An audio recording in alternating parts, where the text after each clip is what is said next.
Kasus dugaan pidana yang melibatkan Brigjen Pol Prasetyo Utomo naik ke tahap penyidikan. Hal ini setelah polisi memeriksa 6 saksi dalam kasus Joko Chandra.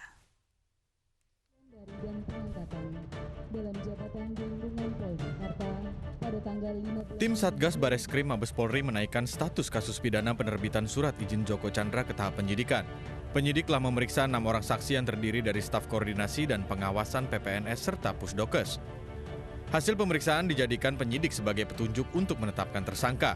Tersangka nantinya akan dijerat dengan pasal 263 KUHP tentang pemalsuan surat, pasal 426 KUHP tentang pegawai negeri yang membiarkan orang melarikan diri, dan atau pasal 221 KUHP tentang menghalangi penyidikan.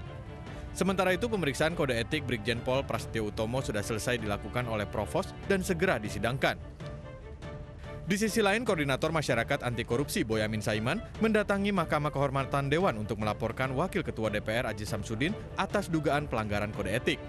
Menurutnya, sikap Aziz yang enggan menaikkan surat izin rapat dengar pendapat terkait Joko Chandra di masa reses bagi Komisi 3 telah melanggar ketentuan Peraturan DPR Nomor 1 Tahun 2015 tentang kode etik. Saat menolak, Aziz mengacu pada pasal 1 ayat 13 Peraturan DPR Nomor 1 Tahun 2014 tentang tata tertib. Ketentuan ini menjelaskan reses adalah masa DPR melakukan kegiatan di luar masa sidang, terutama di luar gedung DPR untuk melaksanakan kunjungan kerja. Sementara dalam tata tertib DPR pasal 53 ayat 3, apabila dalam masa reses ada masalah menyangkut wewenang dan tugas DPR yang dianggap mendasar dan perlu segera diambil keputusan, pimpinan DPR secepatnya memanggil badan musyawarah untuk mengadakan rapat setelah mengadakan konsultasi dengan pimpinan fraksi. Pasal inilah yang kemudian menjadi acuan untuk membawa Aziz Samsudin ke Mahkamah Kehormatan Dewan selain pelanggaran kode etik. Namun pandangan Boyamin Saiman berbeda dengan Wakil Ketua DPR Sufmi Dasko Ahmad yang menyatakan langkah Aziz Samsudin tepat dan tak melanggar kode etik.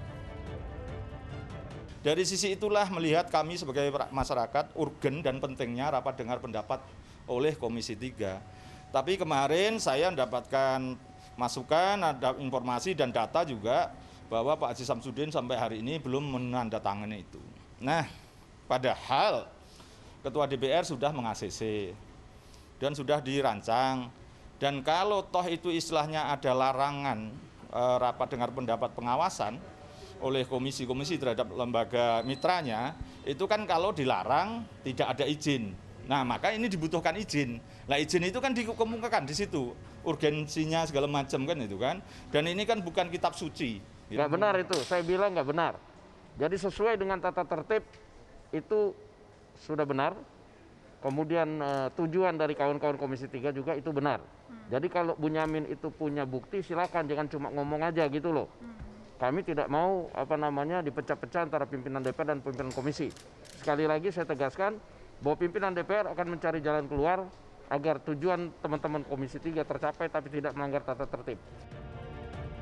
Sufmi Dasko Ahmad menambahkan tidak ada benturan sikap antara Komisi 3 DPR dengan pimpinan DPR mengenai rapat dengar pendapat terkait kasus Joko Chandra.